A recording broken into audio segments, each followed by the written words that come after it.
Hey guys, welcome back to another episode with Beyond the Uniform with the LT's daughter. I am very excited for my guest today. I was actually just recently interviewed for his podcast. We also discovered that we have a case in common, a law enforcement case, which was definitely a curveball. But Jerrod Hardy, thank you so much for chatting with me today. I'm so excited to dive in. Catherine, thank you for having me on your show, and thank you for what you're doing. I think it's such an important thing to share the story of the impact law enforcement has on families, not from those serving, but from those receiving in that world. And when I came across you doing that, I was like, wow, this is a super cool format for you, and I just hope you understand the importance of the message you're sharing and continue after it. Thank you. That means a lot to me. And I'm excited to kind of get your take because you have, from what I've learned and picked up, you have a very sort of a different background. I think you tackled this career with a different mentality and mindset, and I'm excited to dive into that and the way you raised your family. First, I took a page out of your book and I went to my friend ChatGPT to look up some fun rapid fire questions to get us started. This I is not love it. something I normally do, but you did it on your podcast with your guests and you did it with me. So I went ahead and I did it for you. So, first question. What's your go-to coffee order? Oh, Americano. It's a good one. Milk or Easy. no? No. Nothing. Straight Black. coffee. I need that flavors. I love Yeah. it. And ironically, I always thought most of my life I was a dark roast guy until I went to Costa Rica and did a coffee tasting. And I Mm. like medium roast. I'm a medium roast guy. I never knew that. How about that? The things we Yeah. find out about ourselves. Okay, if you had to sing karaoke right now, what song would you pick? Mm. Karaoke right now. Probably dreams won't chase themselves like we talked about the other day. Cody Oh, Johnson. there you go. It's a good one. It's It a is good a good one. one. It'll get you going too. Yeah, I don't know that I could karaoke it, but it's a good song. Well, you didn't say I had to be good. I'm just gonna Well, throw I it mean, out that's there. true. That's true. That's true. What's your guilty pleasure TV show or movie? Or what has it been in the past? Oh man, ironically, and we'll get to this, in our lifestyle, we have no television. So we don't Mm, watch much TV. I'm a big YouTube watcher right now, and okay. I'm watching a ton of stuff on ultra marathons, specifically Courtney DeWalter, Oh, I'm not and familiar. oh, amazing athlete. So yeah, if I had a guilty pleasure, probably The Office. Okay. If It's a I'm big on a one. plane, if Big I'm on a one. plane and I have TV time to kill, I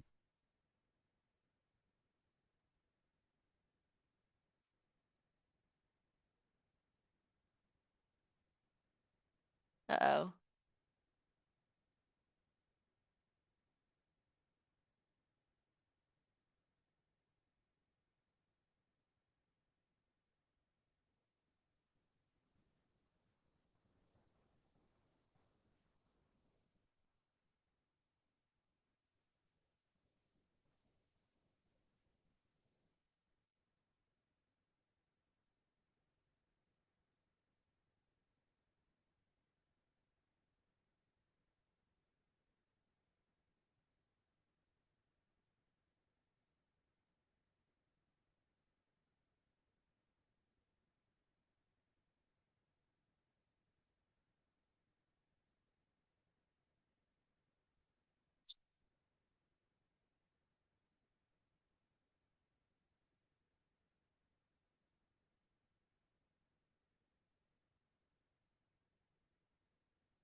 well, apologies on that.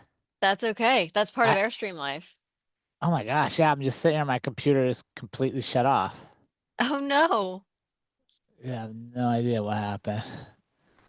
All right, I'm just gonna make that go away. Yeah, I'm just sitting here and everything turned off. So I'm like, okay, that's Yikes. that's different. Switch over to this. All right, there we go. Apologies, Amazing. my friend. That's okay. That's okay. So, The Office The is your, Office. Yeah, guilty pleasure on an airplane. it's a big one. It's a big one. So many good one-liners. That's what I'm told. I tried to watch it once and I was like, not for me. You know why? Well, I don't know why for you, but yeah, a lot of the office humor isn't acceptable in today's super ultra sensitive community. Yeah, is it really? So I didn't Oh, know that that's the kind of humor it was. I know it's like dry humor, and I'm not like s- huge on dry humor, super, super but dry I and didn't know like, the topics oh uh yeah, there's some were super sensitive. things they said then, like today. I think they still get away with it in reruns because it is kind of like a cult little Yeah. following. Yeah. But yeah, they definitely wouldn't pull it off in today's world. Oh, that's funny. Yeah. Everyone's like, you have to get past the first season, and I'm like, no. If I have to get past something, I'm just gonna opt out. I'm sorry. Yeah, fair At least when enough. it comes to entertainment. Yeah, for sure. It's your time short. Yes. Okay. Last question. What is the best part of Airstream life? Oh, that's an easy one. Meeting people. Oh, I thought you were Yeah. going to say all the different places and weather you got to experience. That's cool. The weather's good and seeing so many new things is good. But I think what I tell people is this lifestyle, we get to meet so many different people also moving or transversing the US or Mexico. And you're pleasantly surprised at how many people are very, very nice in the world, but you wouldn't hear those stories because that's not what we're told. That's a good take. That's really interesting. And I think that's cool for you, for someone who was in law enforcement for a long time, and now you Yeah. get to really enjoy um, society and how kind people can be. And I think that's one of the biggest things about law enforcement is creating that space where you get out and rebalance yourself, right? Yes. Because we just through the nature of the beast, you're going to see the worst of people. You're going to see the worst people at their best every day, right? Like doing the whatever they're good at being bad, they're doing it very well that day. So to get out and come across random strangers that have no there's nothing in it for them to stop and help you. There's nothing in it for them to just have a conversation. Those are important times to have. And those are important things to get back in your life to realize, like, man, they're that 5% of the people we dealt with for 30 years, 20 years, there's that other 95% out there that are really, really good humans. Yeah, that's such an important point to make, and we'll talk more about that, but it's true, and it can be really jading to spend your entire, or at least the majority of your life kind of in that um downslope of society and being exposed to that time after time after time, and that's how you become jaded, and how so many the salty old vet concept, Mhm. how so many kind of come to have that attitude, and not, you can't really blame them for it because that's kind of the nature of the job, especially when you're in it for so long. Yeah, I would challenge that though, Catherine. I can't blame them, but I can blame the profession.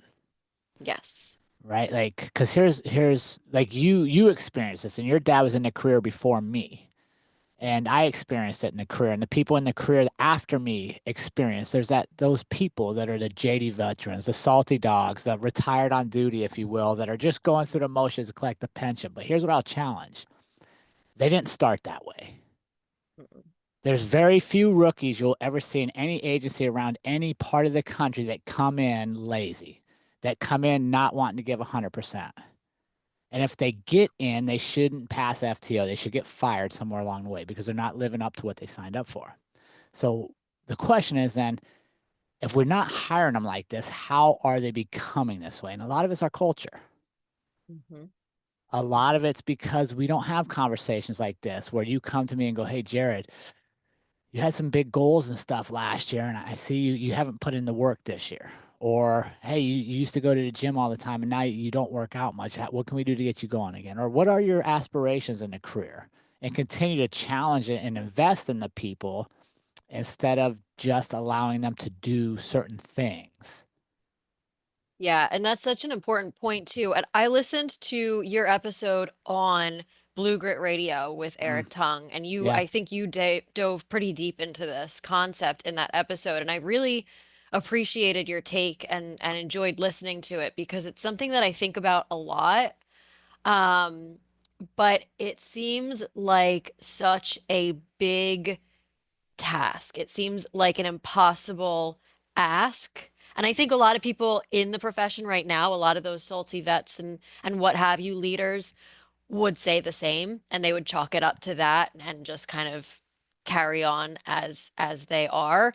But I think to your point, you could really do a complete overhaul of the excuse me, of the profession and of the career by changing that mindset and that mentality and the way we do bring up young cops and lead them throughout their career. And I think that's why I'm excited to talk to you today because you led by example. You did it the way I think should sort of be the norm. You didn't Mm, let it become your entire existence. It was a almost like a blip on a bigger picture that is your life. You did 21 years and you gave it your all. You had great years, and then when it was time to get out, it was time to get out and see the next chapter of your life. And not enough people do it that way. They get in it and then maybe they have thoughts of I'll get out in 20 years and I'll do the next thing and then they don't. And yeah. then they just continue on until they're pushing 35, 40 years and they retire and now there's nothing left. Mm.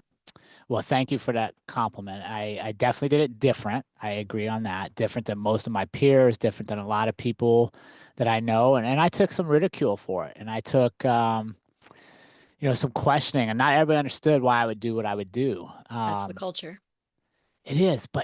Now here you mentioned something that's maybe impossible to do. And I would ask this. What is your preconceived notion of firefighters? I was just talking to my mom about this. Right? Mhm. People think of firefighters. They think of happy guys at the grocery store buying food for their They're dinner. fit, They're fit. They're they're coming to getting save the along, cat. They get along. They have good lives. They're proud of firefighting. It's they on get their to sleep. they get to sleep. It's on their trucks. It's on their shirts. It's on everything they like. If you don't know they're a firefighter, just look at what they're wearing. It'll probably tell you they're a firefighter. Mhm. Okay, but aren't they governed by pretty much the same pensions as cops? The same authorities as cops, right? City, municipal, county, state, whoever you're working for. Same kind of political structure. There's a rank structure. You get in, you're pretty excited. You got to work your way up. You're going to spend 20, 25 years. But why do we have such different ideas than them? And why is their culture so much different than police? So when I look at that, because they can do it, that also tells me we can create that in law enforcement. We just have to quit saying it's how we've always done it, so we're going to continue to do it. We have to get creative.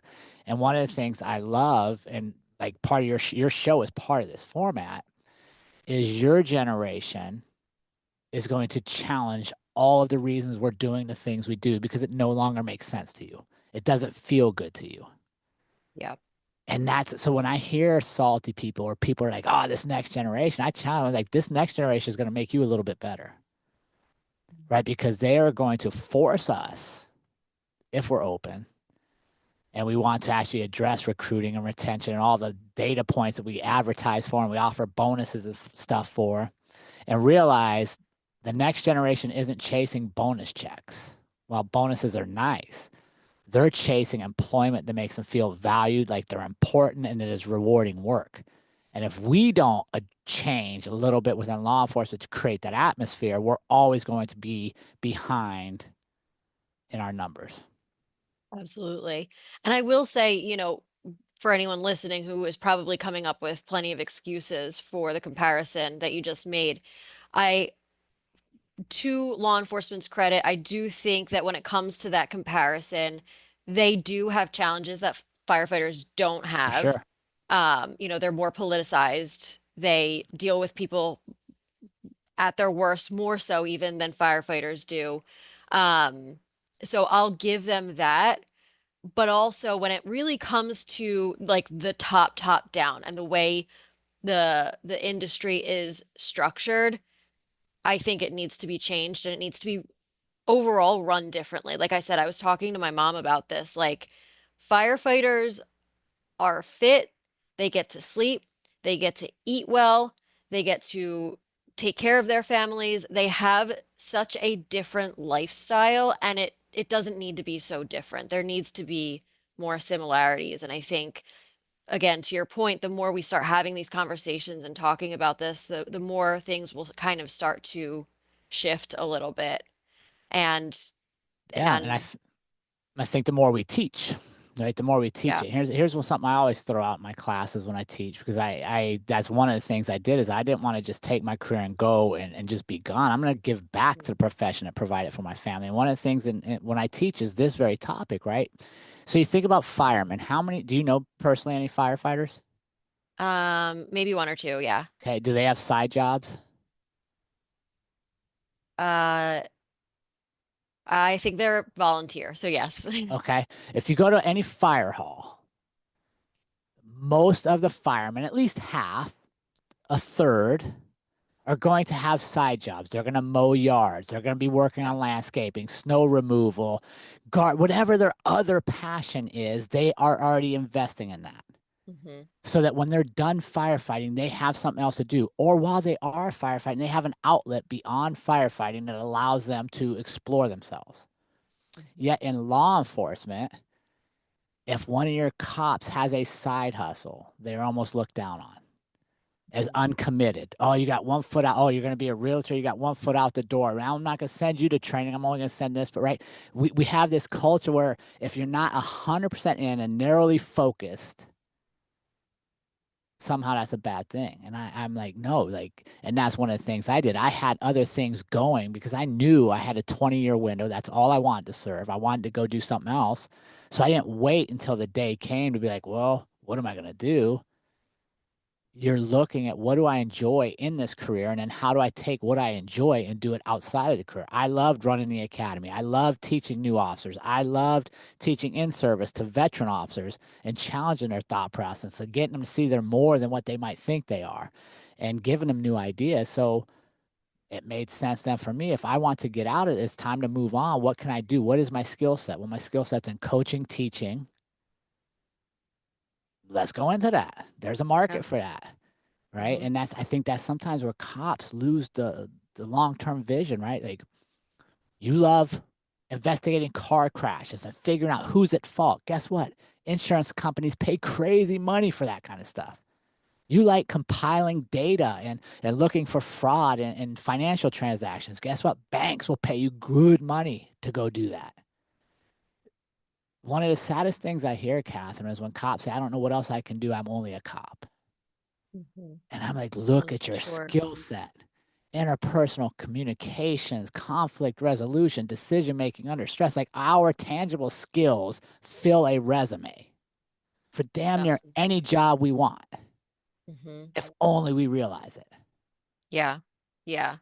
And I mean, you mentioned the side hustles. What about the cops who want to go home after a shift and hang out with their families? I've heard so many times that they can't go home and spend time with their families because the guys at work will give them a hard time or make fun of them or make life hell for them or make the shift hell for them. And I'm just dumbfounded. Right. It never ceases to amaze me that that is literally a thing. Yeah. I mean, it's cultural, right? Like we Hmm. want all of you, Yeah. right? It's a lot of times an organization wants the whole person and they forget there is a whole person, right? Hmm. And if I have you 100% of the time, that means nobody else has you. And what does that mean for our relationships? What does that mean for your family and your children? And that's the kind of stuff, right? It costs no extra money. It doesn't require anybody else, no new laws, no new constitutional amendments. It just requires us to truly care about the people we get to serve. And law enforcement overall does a fantastic job of taking care of all the communities they serve. Hmm. We got to get better at taking care of the people that do the service within our organizations. Yeah, that's absolutely the missing piece. And one thing, just to your point that you were just making, one of the things that I talk about when I speak to officers is at the end of the day, what do you want out of your life? Because you only Mm. get one life. And if a career all in on law enforcement with PTSD and, out of shape and not having a good diet and fitness and all of these things, if that's what you want, then I mean, keep at it. But I think that taking that initiative to actually ask yourself that question and make the decision that this is how I'm going to live my life is overlooked in a lot of ways. It's we just end up going through the motions, and then before we know it, we don't know where time went. Yeah, and I think that's a great point, and I think that comes a lot from the fact that for so many people, getting a job, a career in police work is their goal, right? A lot of people, that's all they've wanted to be, or that's once they get there, they realize like the pay is generally pretty good across the nation. The benefits are generally pretty good across the nation. The schedules work for you. Like we learn to work around it and we get comfortable there. Hmm. And we kind of lose the wow, what's next in my life? What Yeah. else do I want to do? And especially if we allow ourselves to get pulled into that tunnel where all we do is police stuff. All our friends are police officers. All we want to do, we work out at the gym at the police station. Like everything we do is in this little vacuum. And that was one of the things, to your point, really early in this. That's one of the things I tried really hard to not get myself caught up into, is to keep my circle very broad and people from all walks of life, because they balance you, right? And they let you see perspective again. And they hopefully will challenge you if you are getting jaded or you're becoming somebody that they don't want to be around because you don't see any optimistic views. And that was one of the most beneficial things for me and my wife and our family, is we had a very diverse circle of friends. Yeah, I think that's such an important point. It's one that I try to make too, because I think, to my dad's credit, my parents' credit, that is something that they did really well. And I talk about how important it is to keep a foot in both worlds. Because, like we talked about in the beginning, you can get actually, I don't even think we were recording, but you can get very jaded in Mm. this job and you're seeing the worst of the worst in people. And it's easy to focus on that and get stuck in that mentality. And so maintaining those relationships of Bob the accountant or the grocery market manager, whoever, so that you still have a light in the outside world, so to speak, that lets you see like it's not all bad. There are plenty of good people. There are plenty of people with good stories, and happy stories is really important for the officer, but it also, I can tell you right now, has an immense impact on the family and the children, if there are children, because Mm. those relationships that my dad and my mom maintained impacted me. I had a whole table of my dad's childhood friends at my wedding because I grew up with them. I grew up around them. They were great guys. My dad spent time with them. And I think that really did serve him and then also us. It truly did. And it's not always well received when I talk about it because I gotta have people who understand what I'm going through. But at the end of the day, you gotta have people who just love you and support you Mm. and understand that they don't understand and love you anyway.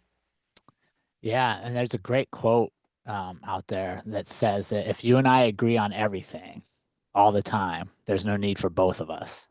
Hmm.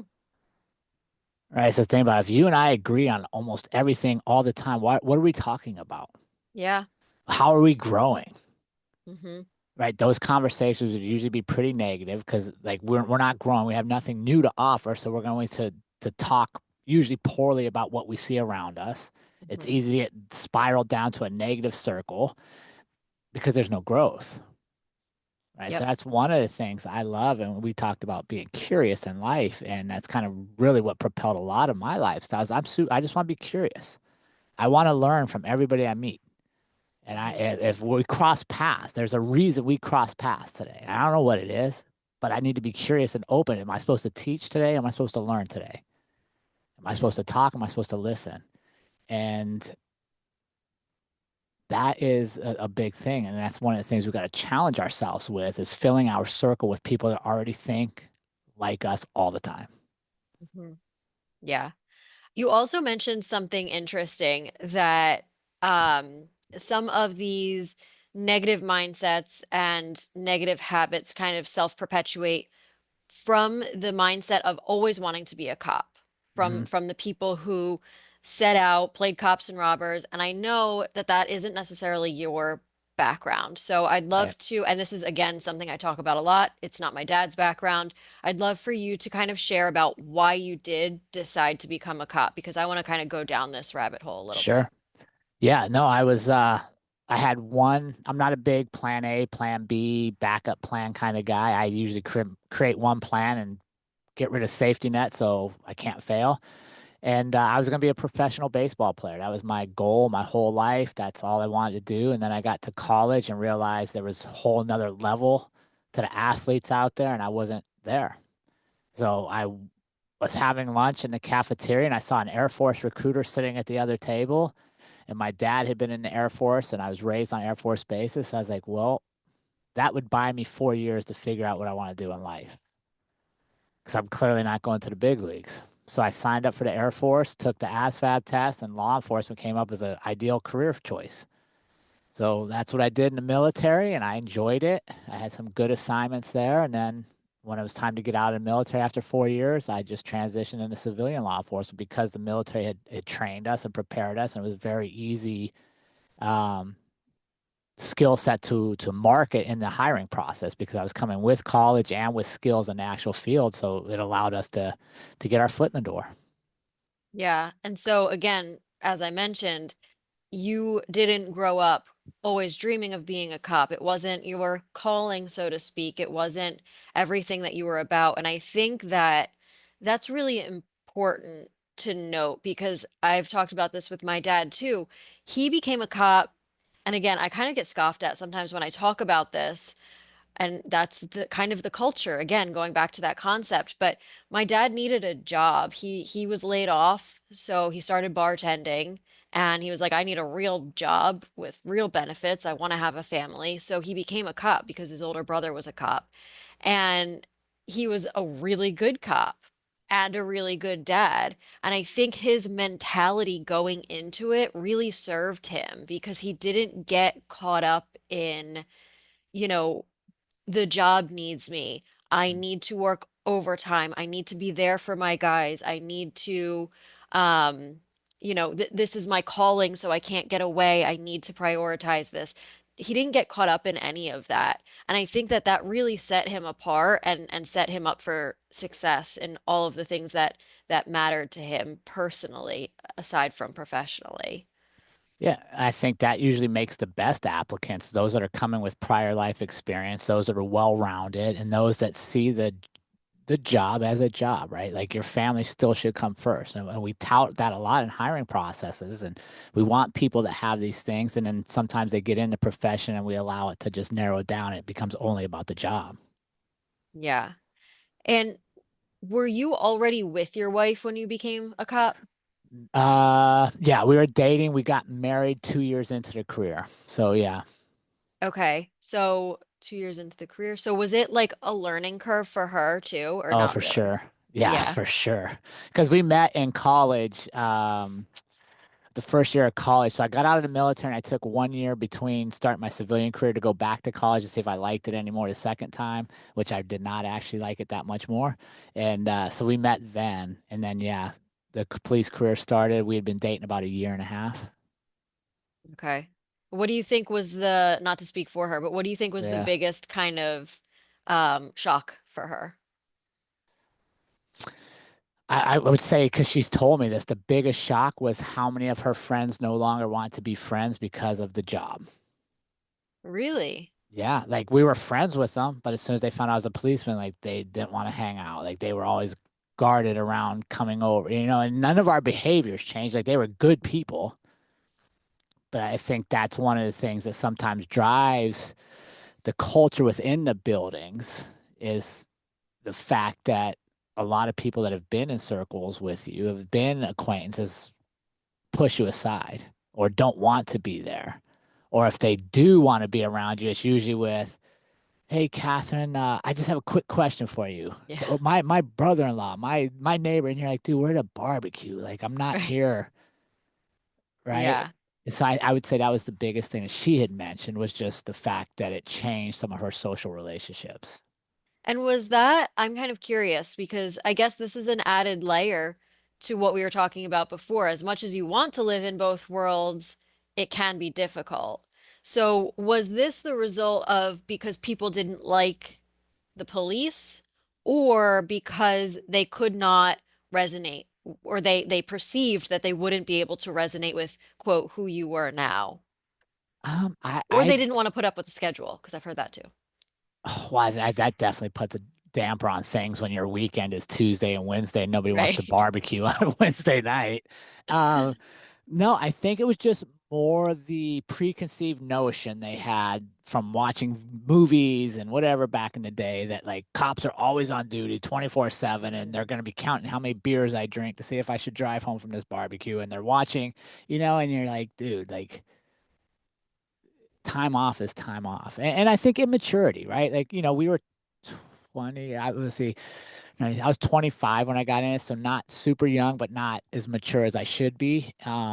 So I mean, our peer group was younger, right? So they're just fresh out of college, and maybe some were Mhm. still in college. So there's just that, that youthful rebellion against cops. I don't judge them for it, but it definitely was like, all right, well, we're gonna have to probably not hang out in this crew as much as we used to. Yeah. But that's not to say that there aren't good people out there who are civilians and will still be friends with you. Oh, for sure. You'll keep them, but I mean, it's a filter, right? Like it kind Yeah. of filters, and you're gonna have that no matter what you do in your life. You're gonna Yeah. have friends that are in your circle for a period of time, and then they shouldn't be in your circle as you progress because maybe they're not progressing. So it's not. I don't think it's abnormal. I think it's just probably more visible and more tangible when you put on that uniform and accept that responsibility. Yeah, absolutely. And how many kids do you have? You have three kids? Three, yeah, yeah, All grown. all grown, man. We did it. My wife did a great job. Yeah, so that was one of the things. And that was one of the things I'm bummed about now because of the cost of living's changed so much. But when we moved to Colorado in 2001, one of the reasons we moved there is because my police salary was great for the economy we lived in. And it allowed me to work midnight shift. Like I worked patrol on the midnights because then it allowed me to sleep when my kids were at school and be home with them as soon as they got up and have all evening and put them to bed and go back to work, and it allowed my wife to be able to stay home and really be present with the kids. And we could do it on one income, right? In that same part of northern Colorado, Fort Collins area now, it's really a challenge for them. And I think that's something that law enforcement has to address is how do we make it affordable for people to stay in the career? Yeah. Yeah, that's a shame to hear. And I especially in the bigger cities, it's the pay is just awful. Right? I It doesn't mean, keep up with the cost of living for the housing right now, which is really causing a lot of issues for people. yeah, exactly. So you mentioned you did midnights, Mhm. you're slept when your kids were at school. That sounds like you and your wife made that decision kind of intentionally, and For you sure. came to that conclusion where you wanted that kind of schedule so that you could have those pockets with your kids and your wife. Yeah, I didn't want to miss it, right? And no, nobody's kid has ever been coming home and been like, "Hey, mom or dad, I wish you'd worked more." Right? I They understand. wish you'd had that time, and I didn't want to miss that. I didn't have the greatest relationship with my dad, um, and I wanted to. One of the things I always wanted to be in life was a dad. Like that was one of the things. Like I don't know what else I'm gonna do, but I want to be a dad. And part of being a dad meant I was available. And for wrestling, gymnastics, dance, whatever they were doing in the evening, I was not going to miss that. And working mids, it allowed me to get it. We sacrifice sleep and you sacrifice some of your health because it's not super good for you all the time. But to me, it was a worthwhile sacrifice because those kids are only little for 18 years. Yeah. And I love to hear that, and I love to hear stories like that because that's the way I was brought up. That's kind of the experience that I speak to, and I think it's really important. And something I want to point out is you said you knew you wanted to be a father. And I think what's important to kind of get from that is that you never lost sight of that. You knew you wanted to be a father, and regardless of the career that you went into, regardless of how important it was and the impact that you could have and did have, and regardless of the schedule and all of the things, and I believe you were even in SWAT, you never lost sight of the fact that at the end of the day, being a father and being there for your kids was priority. I mean, think about it. That's why we usually get good jobs, right? We usually get good jobs because they pay well, they have health insurance, and they allow vacations, Hmm. right? That's all the stuff you're like, when I grow up, I want something that offers that. And then we get in the job, and we're like, I don't want to take vacation. I don't want to use my time off. I need to work more, work more, work. And like I didn't like that. Like that wasn't my jam. That wasn't what fulfilled me. And I would even say like to be the best police officer, whether because I was on SWAT and then I ran our training academy and I had a lot of good things I got to do. I was an SRO to high school, but to do any of that at my best means I also need to get away. I need to take vacations. I need to not be available 24/7 all the time and missing out on the people that have no other, like they don't have another dad. I'm it. So I either show up and be there with them or they're getting shortchanged. 100%. And so are you. Oh, Because it, it's 100%. a it's a it's like an infinity symbol. It's not just you're giving love, it's you're also receiving the love that they have to give, and that's going to fill you up and fill up your cup in a way that nothing else can. Right. And you can do both, right? Like one of the big things we did is physical fitness is super important to me because it allows me to go to work and quite honestly, for bad people to look at me and go, I don't want to mess with this guy. He Yeah. looks like he's in shape. His uniform looks good. Okay, so if physical fitness is super important for my job, that means I should do it my time off. Maybe it should be important for my kids because maybe Yeah. physical fitness for my kids helps them feel better about themselves. It helps them build self esteem. It helps them realize they can push their bodies. So that was one of the big things. If you talk to my kids, they would tell you like physical fitness was just something we did. We went on runs together. We had a gym in our house, so we lifted together. It wasn't that I couldn't do the things to prepare me to be a great police officer at the exclusion of my family. We were creative. We said, how do we do both? Mhm. How do I include my kids in this process so they understand? This is why we work out. This is what it means to dad. This is what it means to you. Yeah, I love that. I think that's such an important just point to like highlight and underline and emphasize. It's like bring the kids into the extracurriculars that you do, and there's a really great way to do it, and it serves everybody. Yeah, if you talk to my youngest daughter, Taya, she'll tell you one of her greatest childhood memories is when I was running the academy, we would have all the recruits would start like on a Monday morning.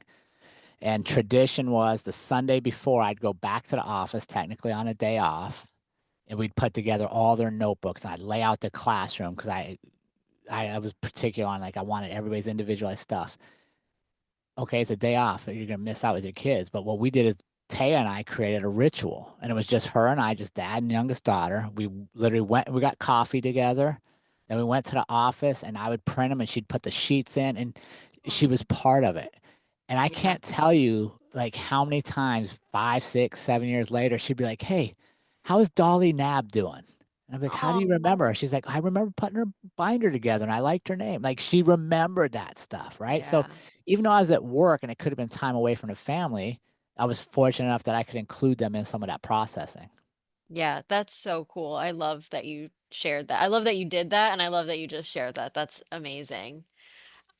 Did you ever Were you ever concerned that the job might be affecting your kids negatively? Yeah. Here's what I would tell you. I didn't know that it was affecting them negatively, but I knew it was affecting me, right? And a lot of what I share is because I was the guy I shouldn't have been. In my 20s, I was super cocky. I probably missed out on learning from a lot of great people around me because I knew everything about everything all the time. And I didn't want to learn, I wanted to be right. And then there was a period in my 30s where I questioned, is this all I'm going to be? Is this it? Is this the end of the journey? Is this what my life is about? So I would say during those times, yeah, it negatively impacted them because I probably wasn't as good as I could have been. And like we were talking about, they're in an enclosed circle, so they're gonna feel whatever I'm feeling. Yeah. Um, and then thankfully, about halfway into my 30s, I found some different outlets that challenged me to really expand again and grow. And Yeah, and that kind of led us into where we are now. And so I don't know that the career negatively impacted them. I think they liked being a police officer's son. I think they liked that a lot of people knew their dad in our town and on the Mhm. sports teams and stuff. Um, but I would say there was a period of time they might not even remember as much, where it definitely wasn't, we weren't in the best place mentally. Yeah, and that's interesting too because they m- regardless of whether or not they're being directly impacted or whether or not you think they are someone who is having trouble sleeping or worried about you as a police officer or any of these very kind of dramatic things that we hear sometimes, if you are in a negative Mm. headspace or if you are feeling the negative effects and you're not taking care of yourself or spending that quality time with them or whatever it is, it can have a trickle down effect because children absorb so much and we hear it time and time again. It's almost a cliche at this point, but children are sponges. So whether or not they actually understand, it's probably even worse if they don't, what's going on, they're still they're intuitive. They can feel if something is off. They can feel if the vibe is off, so to speak, because of how intuitive and spongy they are as young people observing the world for the first time.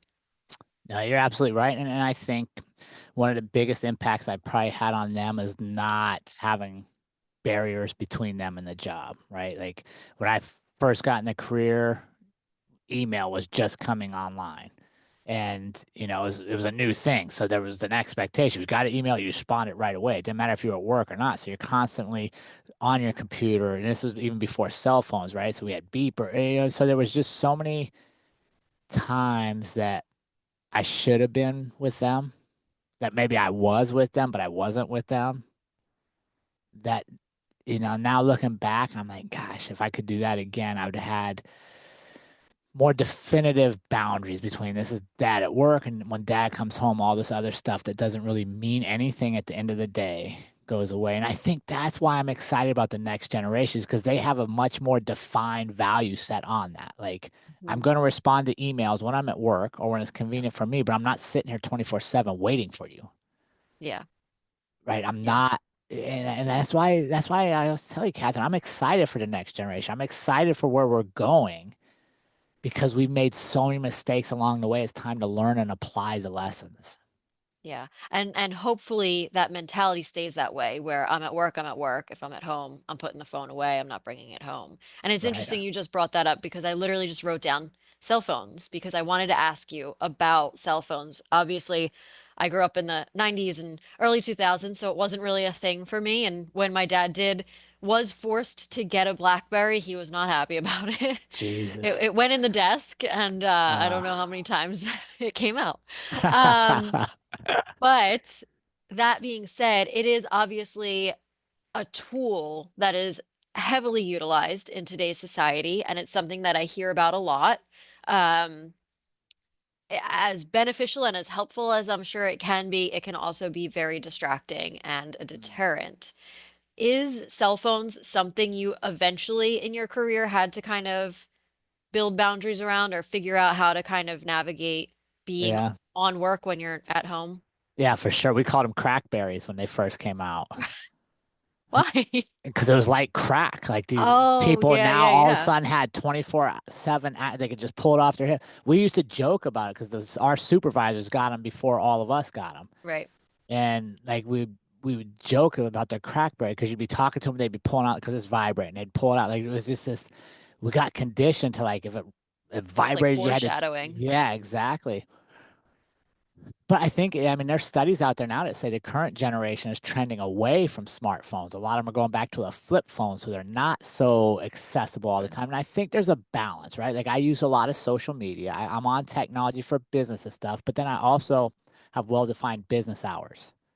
Mhm. And there's times I'm not checking stuff because it doesn't matter right then. Like if it's not an emergency, I can get to it another day. So yes, cell phones came into play, and yes, they're a very distracting thing. I think there's a very poor creates a lot of poor interpersonal relationship skills because you're never really present with the person you're in front of. You're talking, but we're actually, oh, my phone vibrating, what's coming next. So we're learning, right? Like we're learning what's truly important. We're learning the boundaries on the cell phones. And I don't know, like my kids, you text them, you might get a message back in 3 days because they just don't care Oh, about their wow. cell phones. Yeah, they are, and they do a good job posting social media and stuff. Like they're solid on it, but they just, it's not a priority to them, Well, that's kind of that younger generation. right? They're getting away from it. They're learning how to kind of balance it.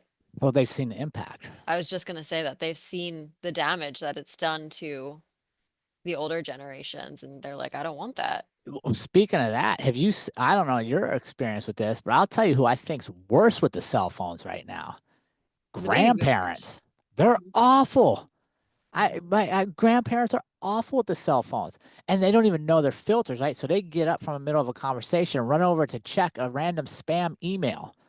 And then they want to tell you, like, I think this is spam. And you're like, is it an email? Yeah, it's definitely spam. Yeah. Like, why are you still doing this? I've told you 20 times, like, don't respond. Like, but yeah, no, it's so funny. I'm around grandparents. I'm like, you guys are the worst. Don't you Yeah. be blasting these young kids. My kids aren't on the phone as much as you two.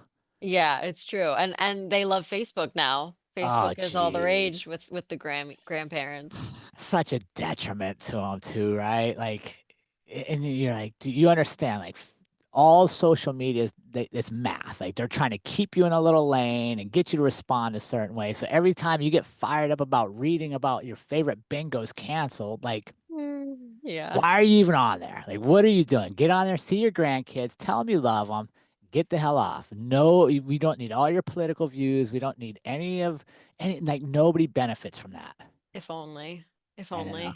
I know. Yeah, no, grandparents are the worst. So when I hear them bashing kids, I'm like, "Pff, watch yourself here, my friend." Absolutely. Absolutely. I think I know the answer to this question, but I am kind of Love it. just curious. Did any of your kids express interest in becoming a cop? What's your answer?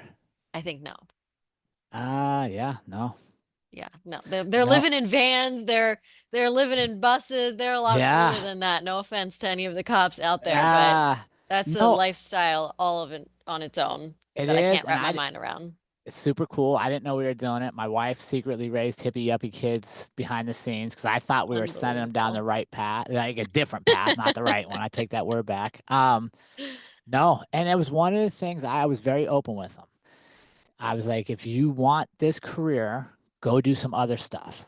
Because, Yeah. I got to be in the hiring process for years and I never was super impressed or thought it was the right thing to do with hiring 21-year-olds to come do this job. And some Yes. states are 18 years old. And I'm like, that is a disservice to everybody. No offense to 18-year-olds who have a good career down the road, but I told my kids, I want you out getting experience. I want you to make all your mistakes.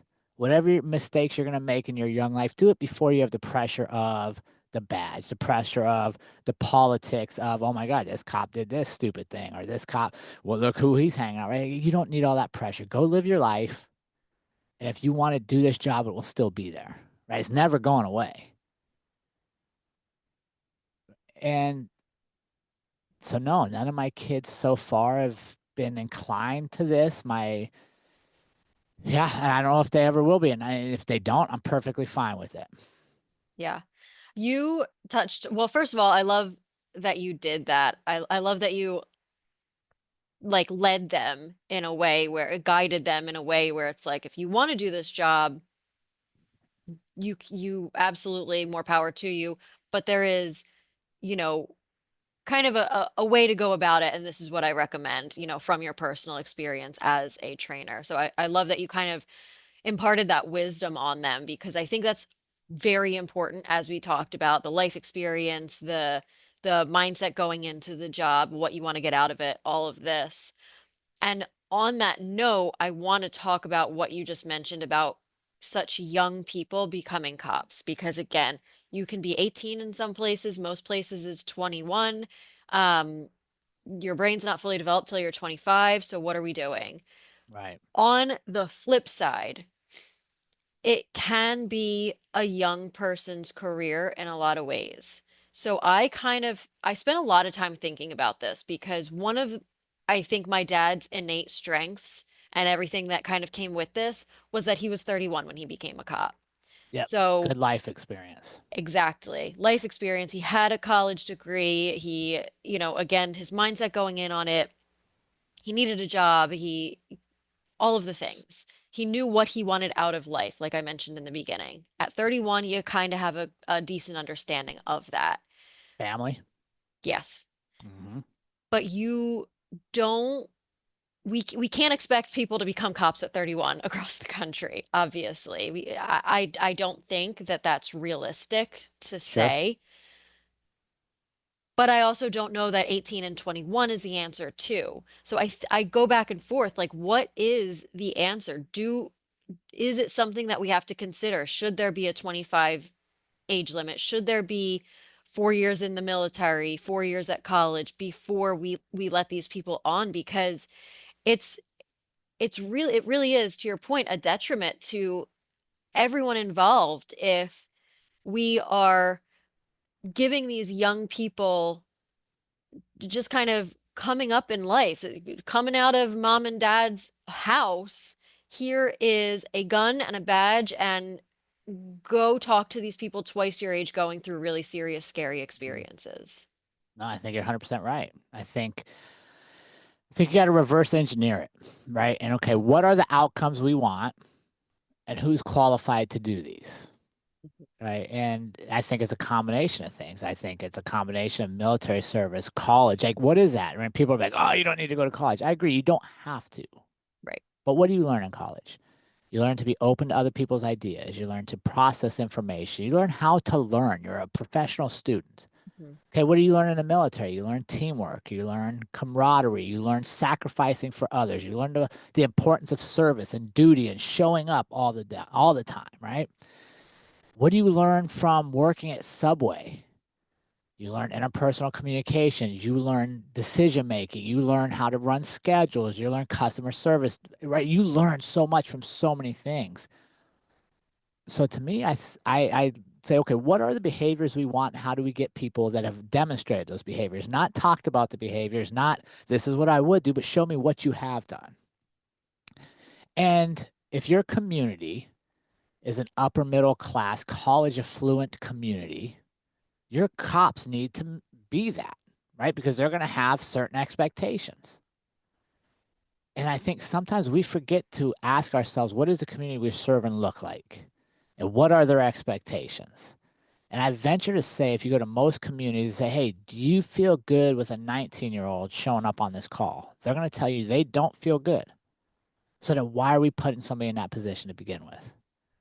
Right. And I know people are going to say, well, our numbers are low. We got to change standards. And I said, I would argue that till I'm blue in the face. Do not lower standards for law enforcement. We've seen that in the past. It never creates good results.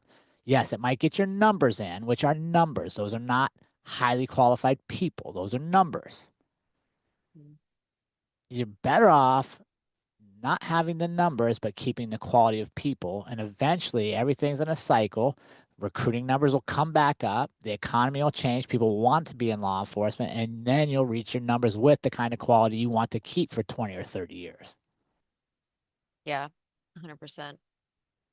Really, really good point. And yeah, but I'm like, where do we start with that? It just seems like such a big Mm. undertaking. Well, let's start with pay and Yep. benefits. If I want you to be 24 and have either military or college experience, let's go to the civilian sector and see what the entry level wage is for similar qualifications. Then let's pay that, Mm-hmm. right? Like you can't expect people to default on their financial well being for a love of service Right. all the time. Now, eventually, the nice thing about law enforcement is usually if you work your way through or you stay longevity and stuff, there's pay. Like you eventually somewhat catch up. Mm-hmm. But let's start there. Why should cops have to come in and more, live with their parents, live three guys to a house because they can't afford rent? But if they went to the civilian sector to make us six figures with the same qualifications, right? If we want those skill sets, here's what I throw to you, Catherine. Let's treat law enforcement like a business. Let's run it with a bottom line business. Yeah. If I want you because you are valuable, you have the skills I want, and you have options for six-figure jobs here or there, high fives, 70, 80,000, well, I should be paying you equally to bring you in. Yeah. And then once you're in, you should be taken care of. And your leaders should be leading by example and encouraging you to train and encouraging you to go home and But see your see, family. yeah, but here's what I even throw at you, Catherine. If I bring you in with those skills already, because you have life experience, you're showing Yeah. me that you value fitness because you're doing it. You're not in college anymore. You're not in the military anymore. You've Yeah. transitioned out and you're still maintaining it. Now I have less to teach you because you already got the life skills. See, that's what I'm trying to, that's Yeah. what, like, if I take an 18-year-old, I'm teaching them life skills along with being a police officer. I want people who have demonstrated life skills that we want, which means they're family oriented, they're physically fit, they understand the importance of travel and vacation and boundaries. Oh, give me that person. I'll teach them to be a cop. Yes. Yeah. Right. And I Wow. think that's kind of what you said earlier. When we're hiring people that don't demonstrate the life skills, now it's super confusing because and it's hard because we have to teach them both how to just be an adult Mm. and carry the responsibility of the profession. Yeah, absolutely. Such a good point. I really appreciate you sharing that perspective. I feel like my mind is just like blown. Well, and here's what because I sat on interview boards, I did background checks. Yeah. I went and met with families and I would be honest with them.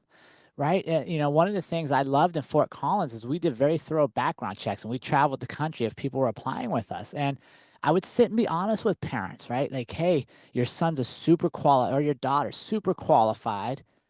They're great people, but I got to tell you, they don't have the life experience we're looking for. They still live at home, right? Yeah. They've never lived on their own. They're in your basement. Like, that's not a bad thing for that stage of life, but it's not what I want for police officers. Mm. Because if I have to take them to the worst part of our city and put them in there, and they're trying to get a dysfunctional family to agree to parent their teenager, but they're 19 themselves, how is that? Like, that's not realistic. That's not going to be the best use of our money as taxpayers. It's not the best use of our resources for the community. And it's not in the best interest of either the organization or the young person that's in a position. 100 million%. Yeah, absolutely.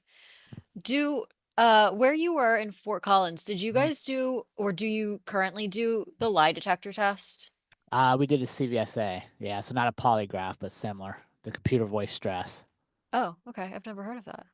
Oh man, you're in for a treat on that one. Oh man. Yeah, look it up. Computer voice stress analysis, CVSA. Okay, I'm gonna look it up. Okay, so I want to talk about kind of your mindset. We've talked a lot about it, but you have, as you just demonstrated, a very kind of unique perspective, I would say. And we need more of it. Mm, But you also mentioned you didn't always have this in your 20s. You for weren't sure. so level-headed. You didn't have all your ducks in a row, so to Nope. speak. So what happened between then and closer to retirement that kind of opened up your mind? Because again, you just have a very special outlook on a lot of things and a very open mind and a very you're the On Purpose podcast. You're very purpose driven. Thanks. And I'd just kind of love to know what changed. Did you do it on purpose? Did you know it was happening? Was it intentional? Where did it come from? Yeah, so two things. First, I got curious again, and I realized I was not being my best self, Mm. and the arrogance and just wanting to be right all the time was very short-lived and unfulfilling, right? People didn't want to be around me. I didn't have a good circle of friends, probably, to be honest with you. And if you want to go all the way back, so I'll go all the way back with you. When I was a little person, I remembered is a birthday. That I don't think I told you this story. Okay, so I remember his birthday, and I had like five or six cakes, and and I was sitting, I was looking at all my cakes, and I was looking out the window, and these fire trucks would drive by. And I was like, man, this is like the best birthday ever. And I didn't know why I had 5 cakes. I just remember being in this place with 5 cakes, watching fire trucks. It was the best day ever. And probably about that time in my early 30s, I asked my mom, I was like, hey, mom, do you remember this birthday where I had all these cakes in the fire trucks? And she's like, yeah. I was like, well, why did I have those? And see what my mom had me, she got pregnant when she was 16, had me when she was 17. A lot of people said she should have had an abortion. A lot of people said she should give me up for adoption. She wasn't going to have the quality of life she should have, and she chose to keep me. And that birthday, I was actually at her GED classes with her. And all those other cakes were from all the other moms in the class as well. So for that part of my life, I was actually going to high school with my mom. And in my so I had always had this dream in my thoughts in my head. I was like, I have to live my life a certain way because my mom gave up so much to keep me. And I never wanted her to look back at the end of her days and go, man, I don't know about that decision. And in my early 30s, I got honest with myself that I wasn't holding up my end of that deal, that I needed to make changes in my life to be the best I could for my family and to make sure that my mom knew whatever sacrifices she went through, all the craziness we had in my younger life, that it was worthwhile. So then one of the things I started doing was jujitsu, Brazilian jiu-jitsu, and I started getting into mixed martial arts, and I really opened up my community well beyond law enforcement to where I was in a group of people that you can't get good at those sports without training partners, which means one person sacrificing for the other, and there's a camaraderie there. And when you sweat together and have success together and fail at the most public format together, it creates a bond that is missing in a lot of places in society. So those two things kind of led me to re-examine my life and to create more of that. And that's really what led me even to start my businesses and stuff is why doesn't law enforcement get this? Why don't we create this teamwork and this bond that's beyond the uniform and the badge? And that's kind of where things started taking off. So when I started putting things in place to create that for law enforcement, to share my stories, and to find the stories of people that inspire me and that I can learn from and share and make sure other people hear their stories because there's so much value in our stories. Yeah, that's incredible. And I think I want to just kind of point out, we talked about this a little bit towards the beginning, this idea of kind of losing sight of what you want out of life and losing sight and getting wrapped up in the job and getting laser focused in the job and things like that. And you don't have to be immune to it. Nobody's immune to it. I think this is a perfect example of you weren't immune to it. You went down a path where, not to say all of those things happened, but you did go down a path where you weren't the best version Yeah, of you. You weren't who you wanted to be and who you intended to be. And you for kind of sure. let that get away from you. But then you took it upon yourself. You had the self-awareness to kind of self-evaluate and reevaluate and course correct. And I shared it. And you shared it. Right. And I think that's the missing piece is a lot of times we don't share our stories. And when you share your story, you allow other people to see their story. Yeah. Right. And when I look back, if I could wish something in my 20s, I wish I'd had a boss that pulled me aside and maybe said, you're being an asshole or you're difficult to be around or you're changing. But I didn't. So when I had this revelation that I mean, I got to live up to what I'm supposed to be doing, I got to make changes. I'm not who I want to be. It only values me if I make that change and keep it to myself. But if I go, Kath, and hey, guess what I discovered? I'm not being me. Here's what I found out about myself when I sat and thought about it and really looked at what's going on around me. It allowed because I'm telling you now you can think about that, and it becomes an idea, and right, and that is what we're here for, Mhm. right? Our stories, our experiences are unique to us, but they're not unique to hold to us. They need to be shared because I can learn from you. I can teach you. You can teach me. And I think that's one of the biggest things we do in law enforcement to our detriment is we put up so many barriers to protect ourselves from the emotions of the calls and stuff that we forget those same barriers need to come down around our family. They need to come down in our friend circles. They need to come down other places in life so that we can be who we're supposed to be. So that at the end of this journey, this short little journey of 76 years, whatever that average lifespan is now, we don't live with regrets. We look back and go, man, what a great ride this was. I did a bunch of cool shit. Mhm. Yeah. Which it's interesting you mentioned the life expectancy because for a cop, it's 10 years younger. If you stay, how 60 long? I think years. it's I if you think it's stay, 30 years or something, yes, 25 or right. 30 years. 25 Yeah. or plus, I believe it's 6 years less. So what that was why Andrea and I always had a magic number, we're like 20 and we're out. So we got to be able to financially figure out what we're going to go do because there's no way I want to give up almost 10 years of my life. Yeah. Be a statistic. No way to have a little extra money. Nope. No, thank you. I'll figure it out. And that was one of the really driving forces for why we made the changes we made. Yeah. And that's something I talk about too, that that was an intentional decision you and your wife made together that you were going to intentionally do this much time. This was your goal. This was your out. Figure out what's next, or we'll plan for what's next. Right. And I think a lot of it is like when we talked before and you talked about your dad being frugal. And I remember I still laugh about the hoopty car parked on a lieutenant spot, right? Because he was smart, because he knew Yeah. like if I can drive this car and it works, I don't have a car payment, which means that's that much more money. And I think that's one of the things that I would love to see cops learn more of is financial literacy and how to balance because a lot of cops get in, and it's the most money they've ever made. And Hmm. then you throw in overtime, and I can work more and like double time and a half, time and a half. And then all of a sudden, we become dependent on it because we buy a house that's beyond our means. We buy too many cars. So for us, we did a great job of creating financial freedom. So when we wanted to leave, we could go do it. We didn't owe people stuff.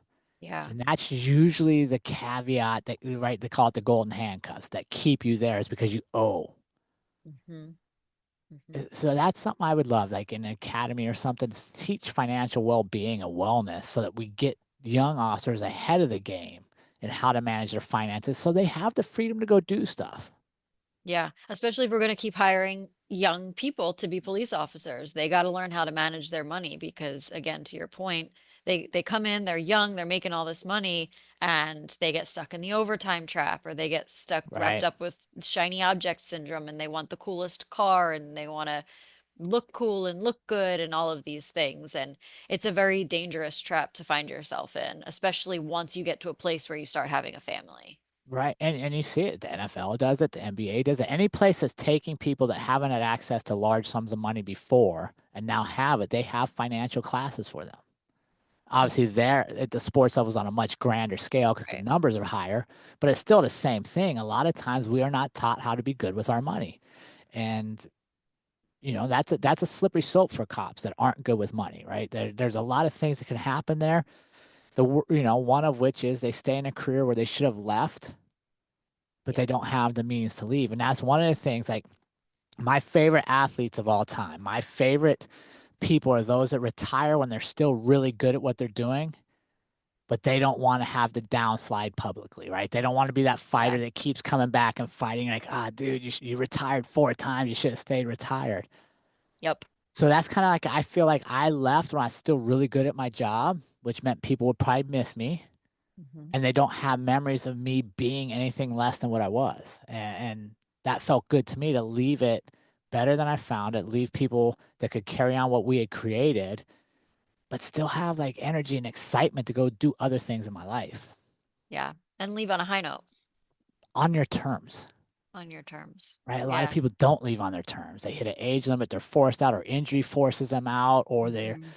mentally they just can't keep up with it. And I didn't want any of that stuff. And I love it. Right. And then one of the biggest things I can tell you, one of the biggest compliments I get now is when I meet people and they have no idea what I did for a living. And then after however long I'm with them, they find out I was a police officer and they're like, wow, we can't believe you're a police officer. You just don't seem like it. Right? Because that means I've decompressed. I've re-grounded to what it means to be a human outside of the uniform.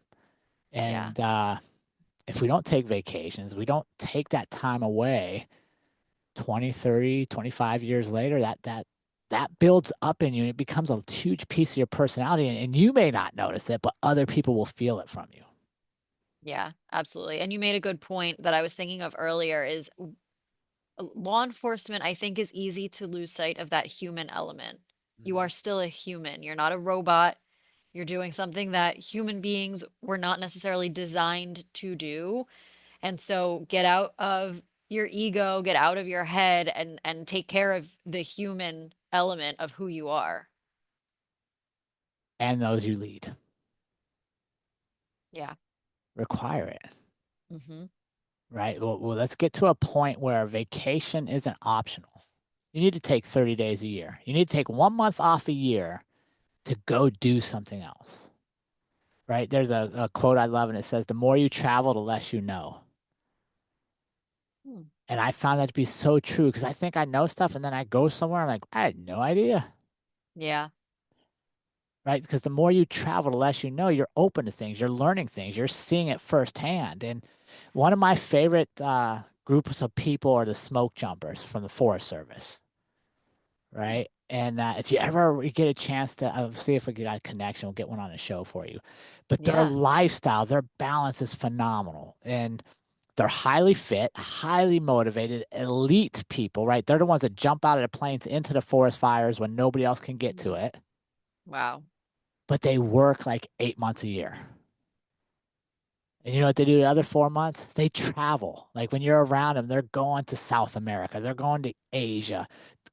And I think that's such a good model. And if I could ever be chief for a day, I Hmm. would try to figure out a model like that where cops aren't there for 12 months a year for 20 years. They have to have some sabbaticals or something in there. Whether we send them off to cross train, we send them off for more education, we send them off just to go learn something, to experience something. Because it's just that's I think what we miss, right? We get you in and then we keep you there. And there's always overtime. There's always more and more and more from the job. And then you're right, we forget like, damn, dude, you haven't been on vacation in 5 years. Go somewhere. Yeah. And like you said before, it doesn't have to be these grandiose things. Just take your kids to the park. Like go be with them. Yeah. I was just going to say that. And it doesn't have to be taking them to Disney World or taking No. them on a cruise or to some big, lavish, expensive thing. They want you and a day at the park. And if you get that 30 days, right? I think there's studies out there that say it takes about 10 days to totally decompress from work when you go on vacation, right? To totally like if your vacation is only 7 days, you haven't hit the decompression point. Yeah. And what is the value of retiring? You get to the end of your retirement, you're like, oh man, I'm going to get an extra pay because I have, maxed out my vacation time. I maxed out my holiday time. Well, you maxed out so good, you'll get an extra check. But all that was meant for you to be off for your own well being, for your family's well being, for time outside the job. Like, let's force people to take that. Let's encourage them. Let's lead by example and be like, hey, I'm unavailable for the next month. Hmm. Right. Because when we don't do that, we allow this false narrative to be created where the job needs me. Yes. And then we're thoroughly disappointed when we go to leave. And guess what, Catherine? The job didn't I need don't me. need you. You know why? Because the minute I leave, there's some young man or woman running in to jump in my seat, and they're going to race out and try to save the world just like we did. Hmm. And when they come 20, 25 years later, the job doesn't need them because there's somebody else going to do it, right?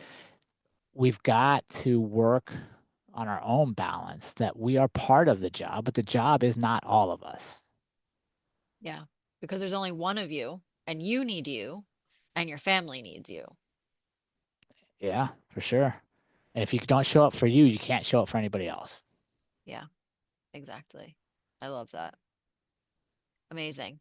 I have one question Yeah, left for you. I just want to know, the transition into retired life, you were prepared for it, you were intentional about it, you knew it was coming, but it can be very jarring, regardless of how much you for think you sure. plan for it. On top of leaving your job, you then fast forward however long, you sold your house, sold a business that you had established, and Yep. you and your wife went on the road and you currently live on the road in an Airstream. Yeah. What was the transition from law enforcement to no longer law enforcement like? How did you kind of navigate it? And then what about the next transition into this Mm. Airstream life, which is just next level? Well, yeah, first off, I would love to tell you I was responsible for that last transition. This is completely my wife's idea. Completely my Okay. wife's idea. I'm learning alongside of it. She's so cool. She's pretty awesome, man. The first transition was not super hard because I've been doing mixed martial arts. I fought in competitions around Colorado. And I owned a mixed martial arts gym in Fort Collins. So towards the last 4 years of my career, I'd be at the police department during the day and teach classes at the gym at night. So I was doing both. So when it was time to step away, it was pretty easy because I was just at the gym.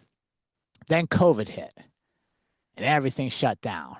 And that was probably the most jarring time of my life because I had a family, right, that believed in my dreams that, like, hey, we're going to leave police work early because so retired for me means I'm no longer a cop, but we're 401k out in Colorado. So that money's all tied up for future selves.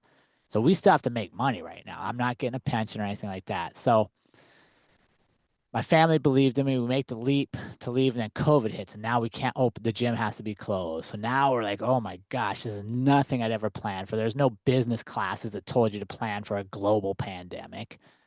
So we got through it. We rebuilt the gym. Things were good, but then we're like, okay, let's not be exposed financially again like this. And at that point, my wife had had this idea. She'd been watching YouTube that all our kids were getting ready to leave the house, and she didn't want to just be at home like she had been for the last 20 years. She wanted to go experience things. What do we think about selling our stuff and just traveling for years and live out at Airstream? And Catherine, here's the funny thing. I never had a pickup truck and I never pulled a trailer of any kind Gosh. until we bought these two things. Oh no. But it was the universe in action. And here's why. So my wife, we're big vision boarders, right? Like New Year's Eve, every year we sit down and we look at our last year and we map out the next year, what we hope for, and we vision board. And in our vision board in our bedroom for the last couple of years, there'd been a picture of a little Airstream on there. And I didn't know anything about Airstreams other than what she was telling me. So we go to look for this RV and it's not what we like. She doesn't like it, but there's this Airstream right over there she keeps staring at. And this couple we're meeting with, they're like, well, do you like the Airstream? She's like, yeah, I love that. And they're like, oh, well, that's ours too. We're going to sell that too. Are you interested? So out of just random chance, we meet people that happen to be selling a truck and an Airstream.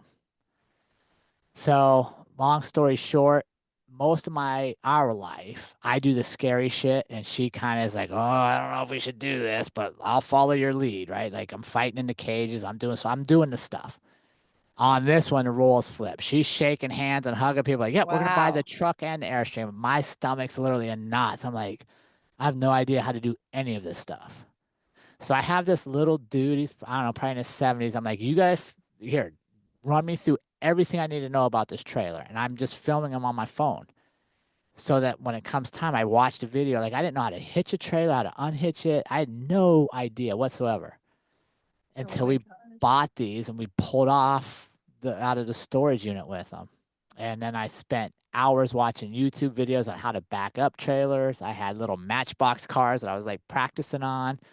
And but it was to her credit, right? Like she realized she wanted something different in life.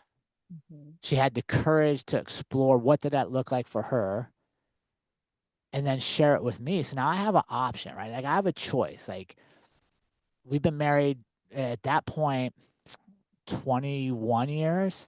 So I have a choice. Either I stay committed to this gym, which we built, which is unfulfilling to her, or for the first time in our lives, her dreams dictate what we do.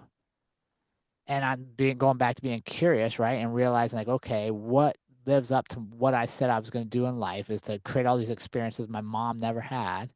We've been in the gym business for 5 years now. We know what this is like. I have no clue what's on the other side if we jump in this truck and trailer and go travel. So it was a pretty easy decision. We're like, let's go. Just figured it out along the way. Figured it out along the way. And yeah, no, it's been good. We made some mistakes. We learned some stuff, but The biggest thing we've learned, Catherine, is traveling. We spent a whole winter in Mexico, which people are like, oh, that's so scary. I'm like, not scary at all, super easy. Um, is the people are super awesome. People from the east, we've been to the East Coast twice. We've been up west. We've been in Mexico. People are very, very good in the world if you get out of the media. Yeah. Put your phones away. Put your phones away and just talk. And that's one of the things I love about the travel life. That's kind of what we call it, is our travel life, is the intentionality. Because there's the invisible thread. I don't know if you heard that Chinese proverb, but there's an invisible thread that connects all of us, and it can bend and twist and fold, but it can never be broken. And when you meet, there's a reason you're supposed to meet. Like that, there's a thread that connected you. And I think sometimes in our regular life, you don't get to know your neighbors, right? Even though they live next door to you for 20 years, you see them, hey, good morning, whatever, passing and going. Well, out here on the road, when you cross paths with people, it can't be random, right? Like your emotion, I'm emotion. Like, what am I supposed to learn?